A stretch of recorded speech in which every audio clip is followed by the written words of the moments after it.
বাধাগ্রস্ত হয়েছি। আমি এই ঢাকা 18 নিয়ে নতুন করে চিন্তা ভাবনা করছি। যারা সামগ্রিক এই যুগপৎ আন্দোলনের নেতৃত্বে এখনো আছেন, যদিও যুগপৎ আন্দোলন সেটা নেই, এখন তো দেশ গড়বার, নতুন বাংলাদেশ গড়বার, বৈষম্যহীন বাংলাদেশ গড়বার লড়াইটা আছে।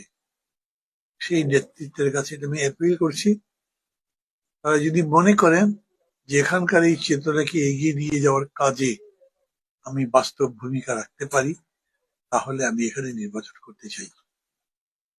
এটাই আমি এখানে যারা যারা ভোটার আছেন, এখানে সচেতন মানুষ আছেন, রাজনৈতিক কর্মী আছেন, বিভিন্ন দলের সাথে যুক্ত আছেন, তাদের সাথে মত বিনিময় করার জন্য আমি গত 2 দিন ধরেই চেষ্টা করছি। আজকে এটা তার অংশ।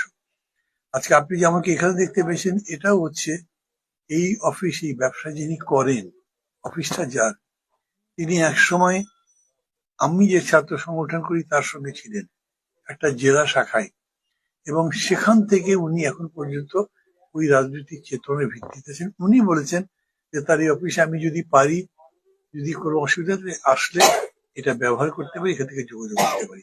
এই হিসেবে আমার প্রথম আশা। আমার সাধারণ সম্পাদক আমাদের দলের শহীদুল্লাহ কায়সার, তার সঙ্গে আমাদের কুড়িগ্রামের যিনি সংসদ সদস্য পদে দাঁড়াচ্ছেন মেজর সালাম, ওনারা আগে এখানে এসেছিলেন গতকাল। আজকে আমি আসলাম এবং কাউকে খবর দিয়ে এনেছি, তারা নিজের থেকেই ওনারা এসছেন আগ্রহ করে, যারা বিভিন্ন দলের সাথে আছেন, বিএনপির সাথেও আছেন। তারা তাদের আকাঙ্ক্ষাটা বলেছেন যে আপনি এখান থেকে দাঁড়ান। আমি তাদের এই আকাঙ্ক্ষাকে শ্রদ্ধা জানাচ্ছি। আমি আবার বলি, এতেও আমি মুগ্ধ হয়েছি। তারা আন্তরিক ভাবেই চাচ্ছেন যাতে এটা করি। আমি তাদের এই আন্তরিক ইচ্ছাকে মূল্য দিতে চাই, শ্রদ্ধা জানাতে চাই। আমি সেই লাইনেই কাজ করার চেষ্টা করছি এখন থেকে। দেখা যাক কি হয়।